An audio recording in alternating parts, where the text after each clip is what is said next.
Hey everyone, and welcome back to From the Spot. Once again here with Boise State head coach Jim Thomas, and no special guest this time, just me and you, Jim. Yeah, you can't overwhelm the public with the people that I get to hang out with all the time. I'm a pretty fortunate guy, so that way, when the next one comes, they're going to be that much more excited to hear about them. Yeah, it does make it a special guest and a special occasion, and it's been a special start to the season for you guys. 2-0 already, 2 games at home. You're going on the road for the first time this week.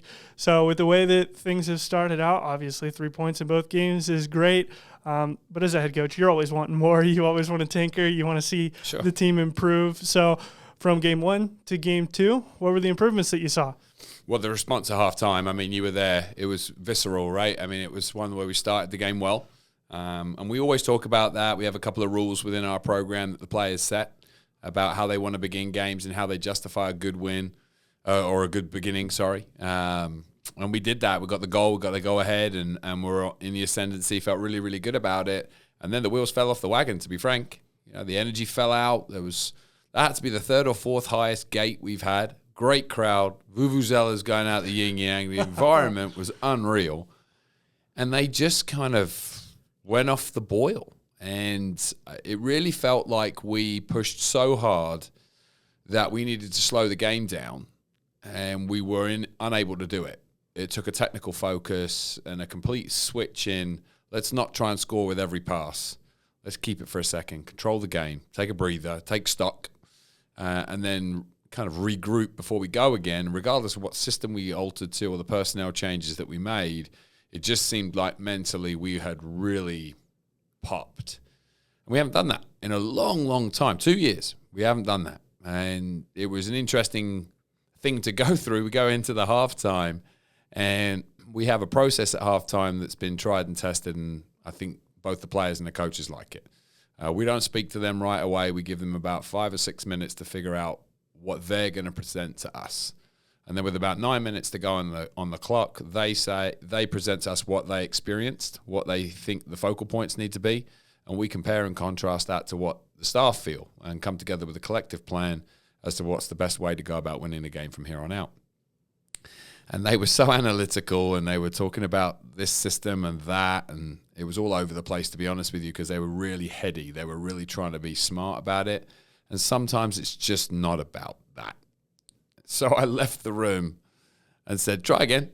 And they tried again, and then Birdie took over. And it's the leadership that I think we're really fostering here. She has a wonderful voice, a wonderful kind of pulse for what it takes to be this good and to win championships. And it was that point they started to hit on more of the parts of, actions that portray a team that's competing. We weren't showcasing any of those things, specifically winning the second ball and really locking a team in the half to get second, third phase attacks. And we did that for what felt like 25 minutes straight. We just locked them in. It was brilliant. And that kind of improvement where you can see a team respond at halftime to the adversity of the first half, get a lead, extend a lead, win a match, those kind of turnarounds are tough. So if we've got the group that can do that, face themselves, face the adversity and overcome it, we didn't know that going into the second game. It was a little bit of cruise control in the first match. The second one was a little different experience, and they had to rise up from it, and they did that. And that was exciting to be a part of. So I think that was probably the biggest takeaway. I think we've also started to settle down on some personnels. We've been really trying to offer some of these guys an opportunity, and we still have 2 or 3 to get through, and we will. But at some point, you've got to settle down for the relationships to build, and I think we're getting a little closer on that. So it was fun to see those things come out too.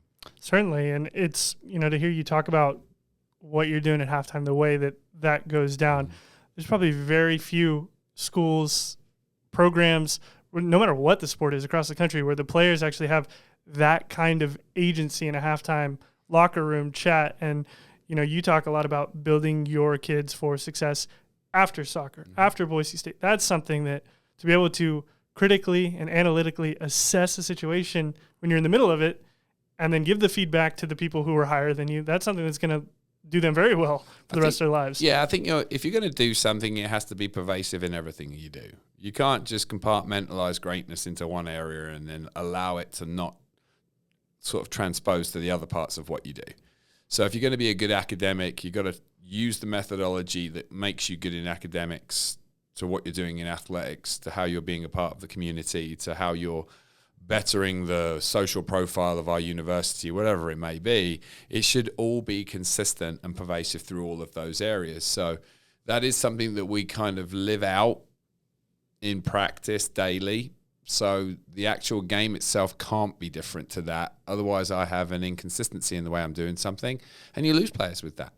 I mean, to be honest with you, coaching's coaching. I mean, there are so many different ways to do it, right? I mean, you've got the professors out there like little scientists, you know, and they've got the formula for this, that, and the other, and analytics have come into the sport so much now that the art form's gone away. And then you have the artists that don't believe in the numbers, and it's all feel. And then you've got these other guys that are like, win it for the Gipper, and they get you super pumped up, and sports in general aren't really the point. It's more like this emotional thing. Everyone's got their own way. They all work. Our way is about empowering women to take over, to be honest with you, and to control their own life, to control their own biosphere, and to really kind of create an environment that they feel comfortable within, and to express their power. They are powerful, intelligent humans that maybe the pathway to them expressing that in society is a little bit more difficult than it is for me and my gender. So my job, I feel like in the seat that I sit in, is to regrade that path a little bit and make sure they're equipped to express the potential that they have for all of us. And that means you got to take a back seat. It's pretty simple, really. If you stop talking, which is rare, I know for me, but when you do stop talking, other people begin to talk. And I don't get to kick a ball. I don't get to make a tackle. They're doing all of that. They have a unique perspective to what's going on. They are at the same practices that I'm at. They're working on the same things that I'm working on. So their viewpoint is valid. And they're the ones that are going to have to go out and do it. So if they don't believe in what we're doing, or they weren't a part of the architecture of it, what's the likelihood of it actually working anyway, right? So I think if we can at least we talk about this, it doesn't matter whether it's the right or the wrong answer. It matters if it's the same answer. And the wrong answer can be viable if we're all doing it, right? But the two different right answers won't work. So it's imperative that we're on the same page, and this is a way for us to do that. But I think if you're going to get players to really, go to that extra mile and feel like they represent the program's theirs, you have to give them license within all of it. And that includes, what are we going to do in the second half to go from 1-1 to 3-1? And what does this mean in the long term of our goals that we set and our aspirations to be Mountain West champions? So, I think the long-term message is you've got to make sure it's pervasive in all parts, and that's why we do it. And it to me, it really is a great checkpoint. We as a staff saw and thought that. How close are we? If they're thinking something really different, we're way off. We were actually way off. They were trying to be like me, like, Coach Thomas, give you all the technical, tactical, this, that, and the other. And I was like, I don't think it's that. I just think you need to kick butt a little harder than you are right now. And we came together on it, and I think the product speaks for itself. They were superb in the second half. Yeah, the second half was a massive shift in energy and performance, and you talked about it, just kind of like losing your mental there in that first half, because there certainly were times where, I was at the game. We were both at the game. We have different vantage points, but there were certainly through balls that were played maybe to the wrong person or to the wrong part of the pitch. And like you said, in the second half, everything was clean. The passing was crisp. The possession was there. You got the 2 goals. Carly Cross scored 2 of them, one in the first, one in the second. Yeah. She's going to be a goal scorer. But to see Grace Somers and Jillian Anderson combine the way they did, ball off the post, scrap with the goalie, fight 2 defenders on the end line to just get it to trickle over for a centimeter, and Grace gets her first goal of the season. When you talk about having all these different players and people and rotating cogs, to see just the effort that a freshman and a redshirt senior put out there together to combine for the game-winning goal, that must have been awesome for you guys down on the pitch. It's, some of these things you kind of like, Jill's story's just beginning, but Grace's is coming to a close, right? And Grace has had this unbelievable talent her entire career, but her minutes haven't necessarily reflected her ability. And she's missed this kind of je ne sais quoi with athletics. And I don't know what happened in the spring. I would love to bring her on and listen to her talk about it. because we didn't change, she did. She found that little something, that little unique it factor that really kind of propelled her to where she's at right now. She's always been one of the fittest kids on the team. She's always been one of the, if not the most technically gifted kid on the team. She has the athleticism. She has the IQ. The system suits her. There's really no reason why she shouldn't be a dominant force out there, other than she's not a dominant force out there. And she came into a game in the spring against College of Idaho, and the game was just kind of sitting there, and she changed the whole dynamic for everybody. And I feel like that's a look-back point for her, where when did it change? It was in that game, in that moment, where there was no more excuses, and she just said, I'm good enough, I'm going to go ahead and do it. And I can't take any credit. I didn't do anything different. Max, Liz, Grace, no one did anything different. Grace Summers did. And I think that's the kind of story within all of this, is you have to take ownership of your own career. And it doesn't matter when it happens, it's still up to you. And I'm so impressed with her stick-to-itiveness to get to the point where she can say, yes, now's my time, I'm doing this. And she's backed this up for weeks now. She's really been locked in. And when you look back to the spring, it's been months. So then when you marry that with what Jill was doing and what Jill has done to this point, you really see two ends of a career, the same things are what matter. And it's that commitment. It's the thing that we talked about at halftime, the way the team got a little awry after scoring the goal. They had to find the juice, and we talked about that all last year. They lost it. They found it again. And it's players like Grace, who haven't necessarily embodied it in the past, but are now, that are changing the dynamic for everybody else. And I think that's a great lesson for us all to learn when people jump in the transfer portal left, right, and center, and there's an NIL deal here and there, and am I going to go pro and not even go to college? It doesn't matter what you do. You're going to have to stick at it. No one's good right away. If you haven't got the wherewithal to go through the processes to actually realize your potential, you're just not going to realize your potential. Reality. Young people don't get a huge dose of that anymore in their worlds. So it's amazing to watch Grace go through that process and come out the other side as positively as she has. And it's really great to see Jill take the first few steps the right way.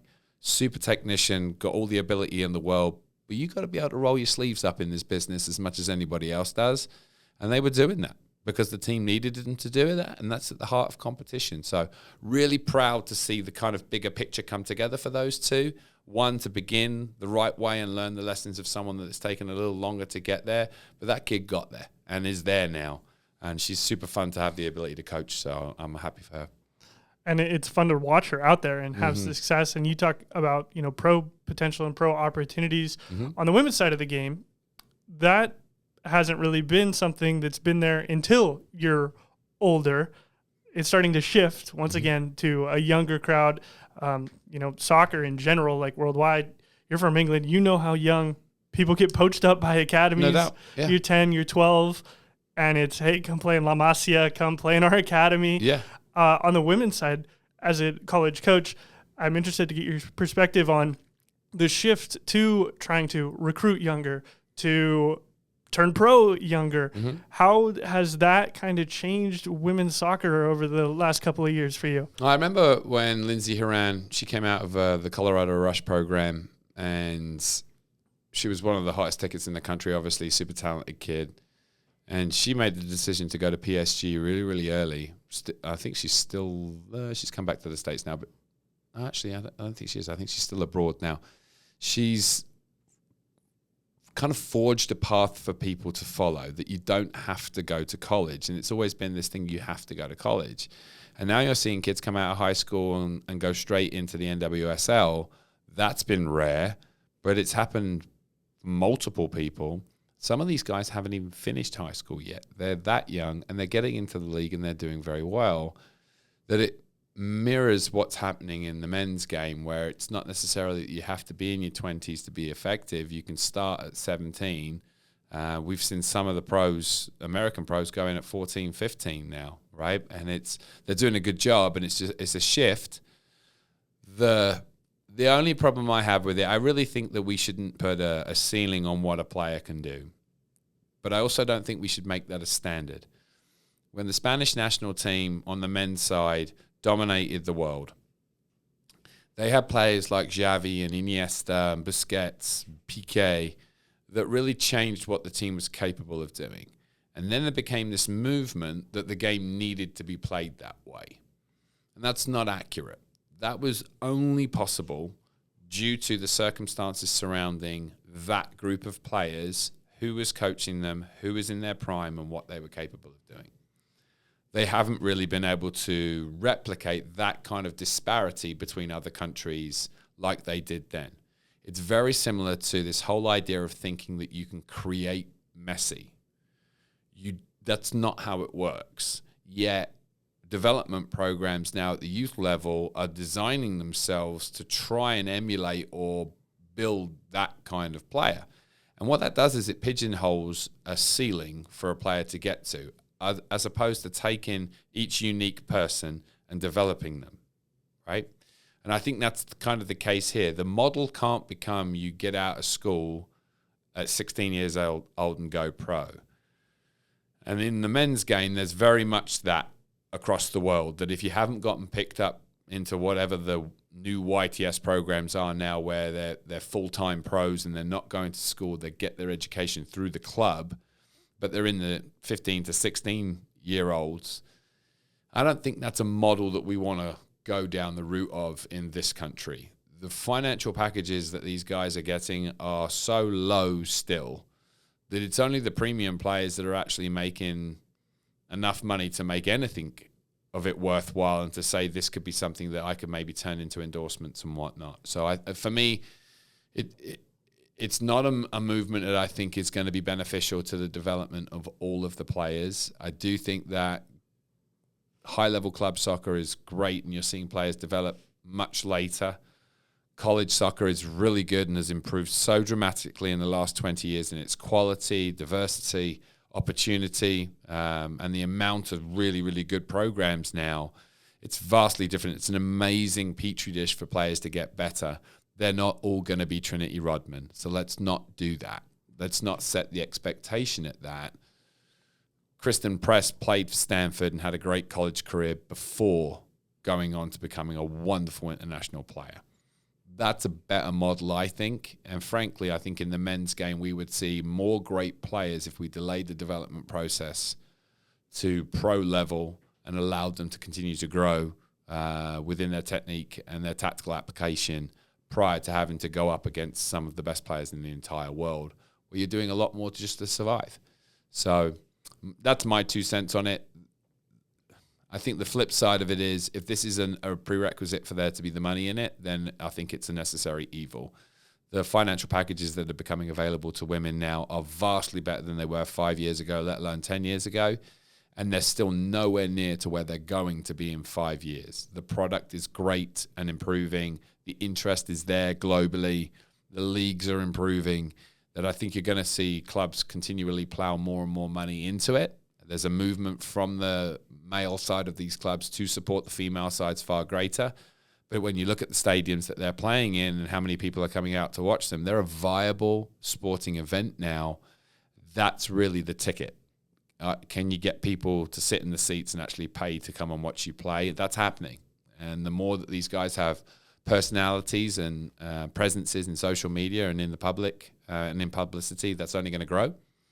And I think that if this movement of younger players going into the league is some way, shape or form helping the financial packages, then I think we have to eat that one a little bit, but I don't think it's overly great for the development of the player.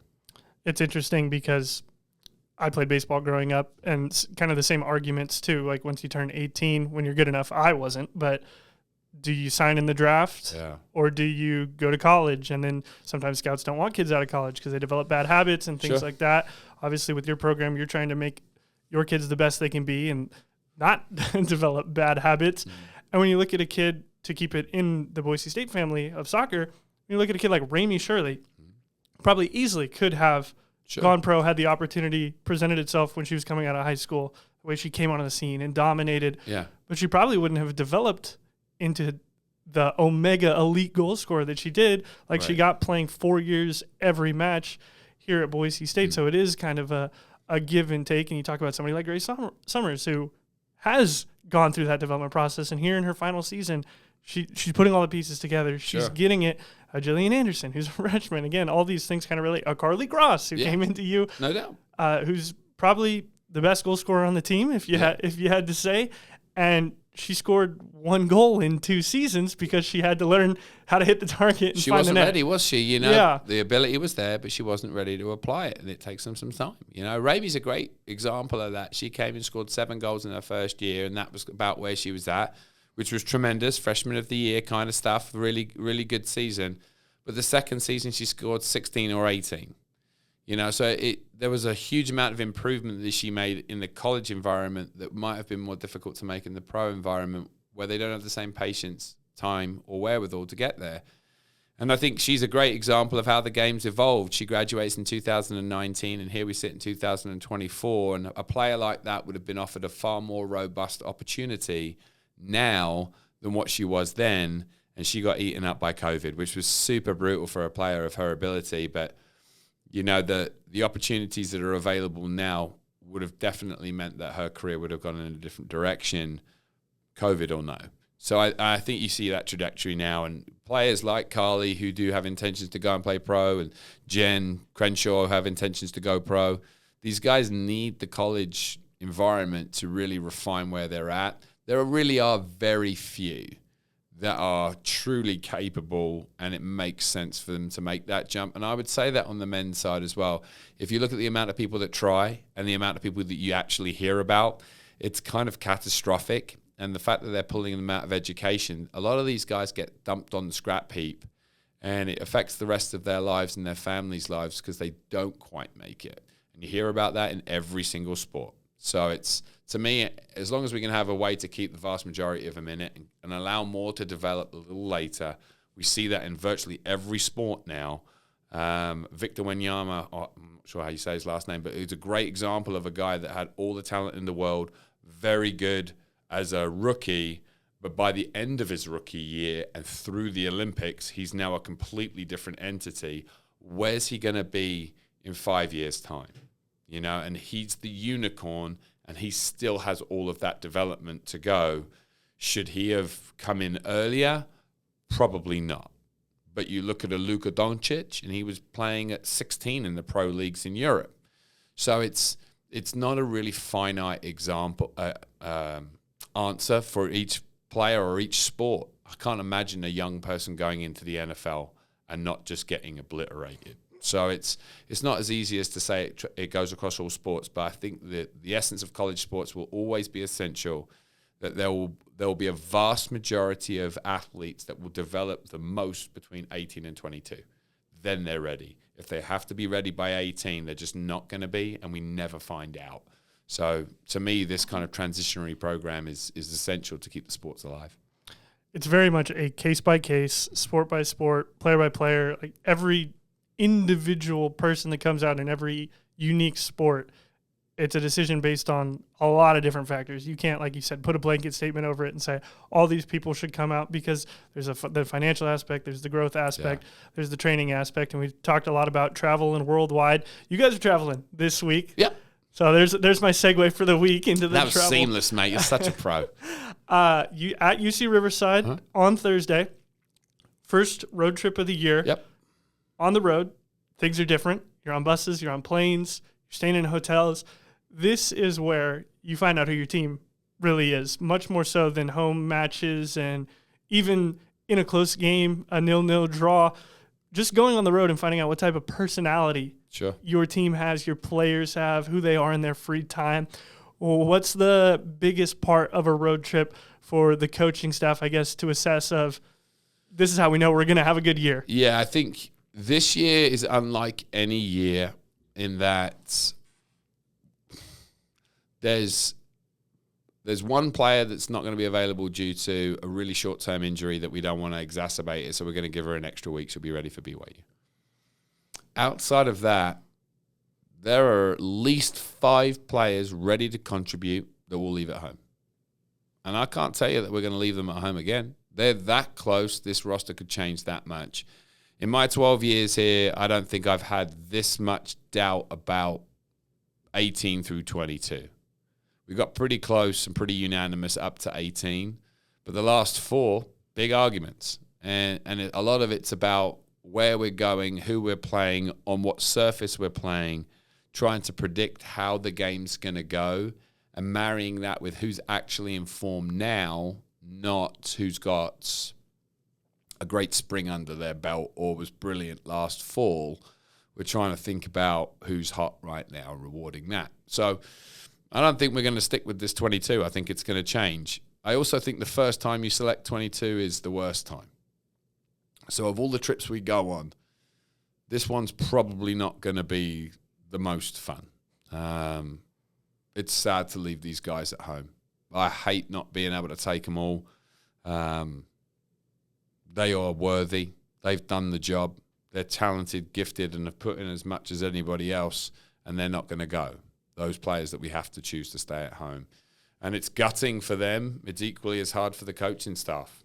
You know, the conversation we have, it's just awful. The room's got a terrible tone to it. You know, it's just, we're all just gutted we're saying these words because you truly don't believe the players deserve it. They deserve to come. You just have to make the choice. Once you get on the road and get into the rhythm of getting on the road, I really feel like it's the thing that solidifies you, that you can't do at home. You spend so much more time, so much more downtime, and everything's focused on soccer, that you really get the group locked in on where you're going to be going. So many distractions at home, so many things of opportunity at home. And when they're not doing something directly with you, they're off on their own, right? So the downtime's different.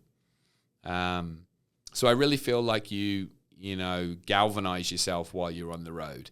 This trip's unique. It's a one-game trip, right? So we're in and out in a short period of time, one-game weekend, last of the one-game weekends. So I think, again, it's just going to be unique. It's the first trip. It's a short trip. It's one-game weekend.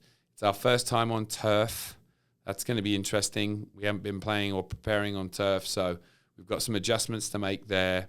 And we're playing against a team that plays uniquely. That's probably been the most common thing about the first three opponents. All different, and they're all unique systems. They all apply their systems somewhat differently to the customary way of doing it, and that makes it awkward for us. So we've got some in-game challenges to overcome, but I think this trip's going to be just slightly different. You know, I think there's going to be a little bit of a somber tone tomorrow morning at training. We sit here on Tuesday afternoon, and the travel roster will come out later this afternoon, and there'll be some conversations before that goes out to prepare the players, and then there'll still be a little bit of a somber nature. So we'll try and make practice nice and light tomorrow and begin the healing process. Hopefully go and win, and then get back here as quick as possible and wrap our arms around everybody. Try and build us back up again before we have to hit the road again for another one, like an isolated trip. So it's a little bit of a unique couple of weeks. I'll be honest in saying that. Certainly it is, and you brought up kind of a point there of something we haven't necessarily touched on. I don't know how much you've touched on it in this podcast. We've had some brief conversations about it, but you play these 1 game weeks. When you go into conference, it's 2 games a week, whether it's home or road, and you got to split. Usually, you're splitting trips on the road, unless you're going to Air Force and Colorado College, where you get to stay in the same area. But the NCAA doing away with overtime, the Mountain West shifting from a Friday-Sunday schedule to a Thursday-Sunday, and then you playing 1 game a week for 3 weeks to get prepared to play next week 2 games in the same week. All of that certainly has to help your athletes and you in terms of load management, to use a kind of term. But yeah, it does. I think, you start with 1 game, see where you're at, come back, try again, but very quickly you're going to have 2 games in a weekend. So after the second game, which was a Friday, not a Thursday, we came back on the Sunday and we trained hard on the Sunday. It's not a game. It's controllable, but we're trying to reflect having to emotionally and physically turn around and go again and then stop before it becomes too arduous. This one's got travel in it, and we have a really quick turnaround, so we couldn't do it this week. So we have to leave on Tuesday to play on Wednesday this week. So the first time we have 2 games in a week, we actually go Wednesday, Sunday. So it's a bigger split. The recovery will be complete and fine. And it's 1 game on the road and 1 game at home. So it's actually another easier segue. So isolate a week, then do a week with a hard training session, then do 2 games in a weekend, but they're an extra day apart. And then on the 4th weekend, we'll have a normal Thursday, Sunday break.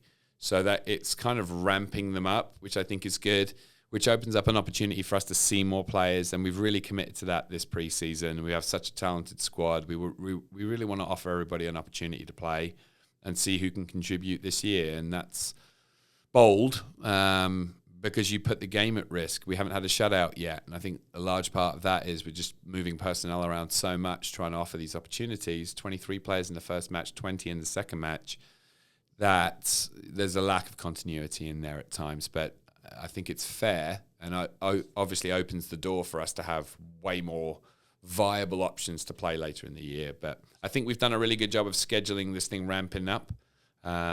We desensitized the importance of fitness and kind of emphasized the need for explosiveness and being dynamic over the spring, and we're trying to carry that through right now. So we'll see. We'll see how it works. Proof's in the pudding.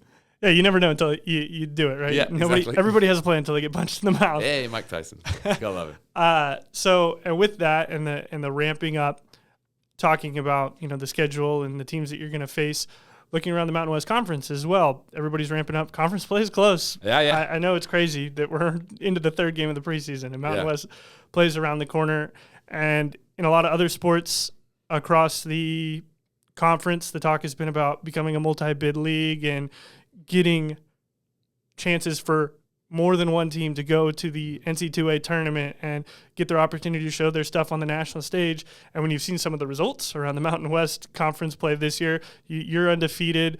Utah State's got some big wins already. The opportunity for this conference to just continue to grow the way it has with you and San Diego State and Utah State and Colorado State pushing the envelope. Just what are your takes on what this conference can really be at the end of this year and just moving forward? Yeah, I think that the issue for our conference has never really been the top.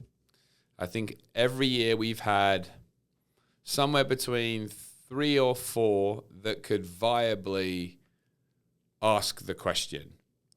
At least 2 that should get a positive answer.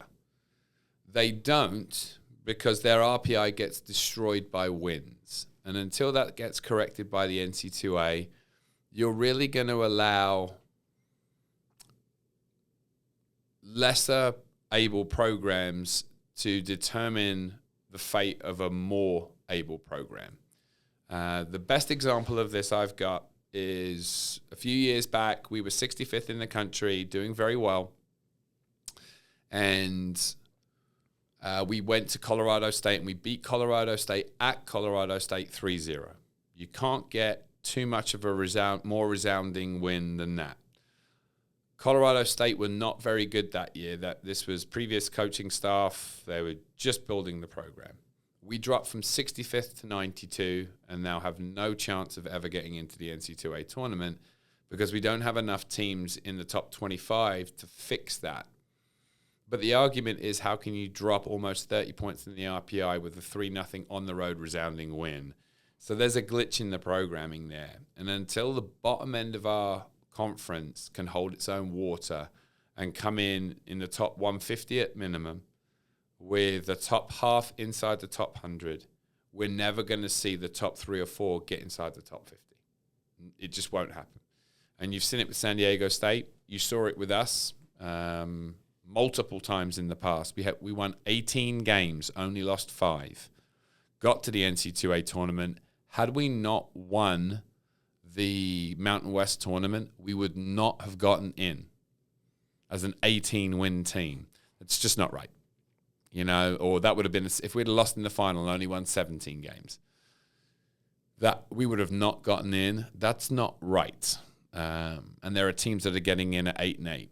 Because they're losing to teams of repute. I think the reward system's a little off there. So there's talk of it changing. I think the realignment of conferences changes this also. But our job is to just keep our head down, keep winning games. And we've got an opportunity against Riverside to get to 3-0, and it's not very often that you do get to 3-0. And we're trying our hardest not to look beyond that. And obviously we've got some big names coming after that, but it's imperative that we just keep focusing on getting better, go 1-0 on a weekend or 1-0 on a day. And and making sure that we're looking at ourselves honestly with clear eyes and saying we need to get better in that area, or this is a super strength, we need to emphasize that. Continue to look at our personnel and to see who can help us, and go through that process really diligently to make sure that we're the best version of ourselves come the middle of September. And there's a lot of work left to be done. So from my perspective, I think the RPI and how multi-bids work really is more of a representation of the overall quality of a conference, not necessarily the ability of the top 3 to 4 that we're trying to promote. And I think you've seen that in the sports that have pulled it off. They've pulled it off because of a collective, upwardly mobile conference with the top half in a certain spot and then the top 25% in an even better spot. We haven't shown the ability to do that yet. It's certainly Utah State, great start, nailing it.